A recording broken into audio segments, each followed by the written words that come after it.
Scottish Labour have recently stepped forward and called for another Act of Union between the different countries of the United Kingdom. The aim of this is to bring about a proposed federal state across the UK, meaning that each devolved parliament would have the maximum number of powers devolved to it, while a central government oversaw issues like defence. Basically, it's Devo Max, and hey, you know it's official, since Gordon Brown has been wheeled out once again to agree that it's a very nice idea indeed.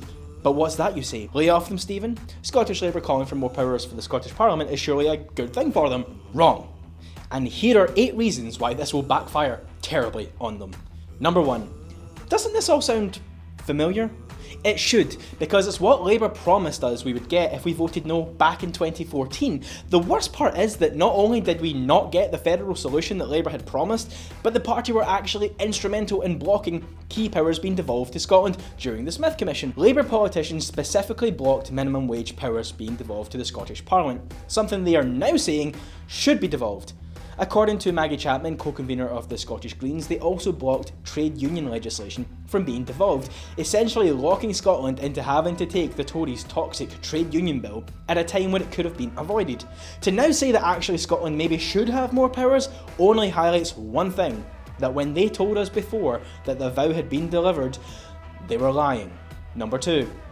Scottish Labour are about to accidentally argue the case quite convincingly for an independent Scotland, which for a party so committed to the Union is probably not what they were going for. When Dugdale was talking about the need for a federal UK, she said that political power has become concentrated in too few hands. Power and wealth hoarded in one corner of our United Kingdom has not worked for the vast majority of people.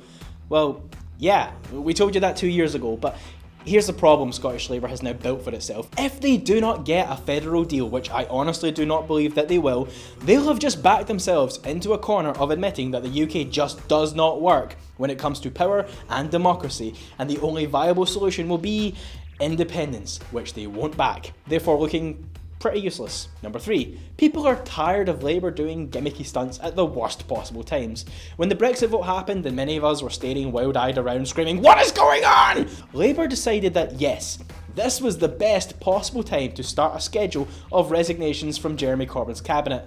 Now with the economy on a knife edge and the Supreme Court discussing how to find a democratic solution to the fact that Scotland overwhelmingly voted to remain in the EU, Labour have chosen, right now, to step forward into the middle of that hellscape and suggest, how about we do a repeat of a piece of 300-year-old legislation? Wouldn't that be nice? No, it's not about you right now.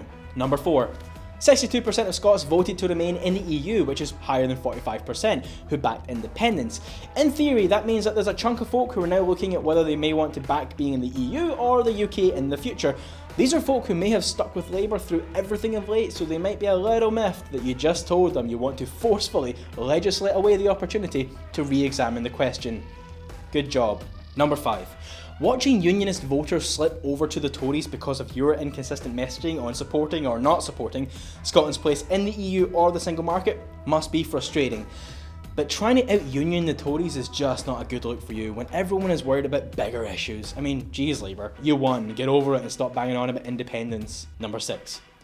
While it is debated how effective the vow was during the last independence referendum, the promise of more powers is absolutely something that was a main campaign tool of the No campaign. Vote no for safer devolution.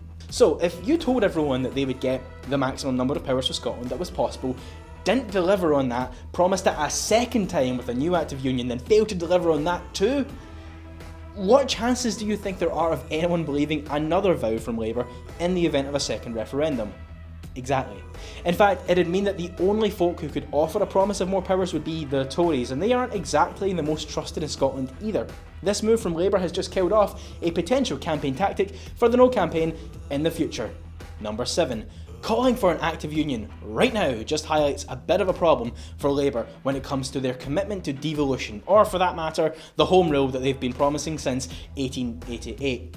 Why is it that Labour are only interested in offering Scotland more powers when either A, the question of independence is kicked up, or B, they start losing voters to the Tory party? At best, it's opportunism, not a real commitment to the principles of devolution, and that is not a good look for a party that has already become associated with prioritising maintaining power over bringing about real change.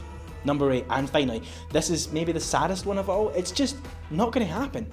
The UK have blocked more modest proposals of devolved power, so why does Scottish Labour think that it can secure something that it was instrumental in opposing in the first place? The last round of polling for the Scottish Parliament showed Scottish Labour losing another 7 seats, mostly going to the Scottish Greens. People view the party as being incompetent, and now they've just told the country that they are ready to handle the biggest constitutional change since the first Act of Union. If people thought they were out of their depth before, just wait until this comes crashing down around them.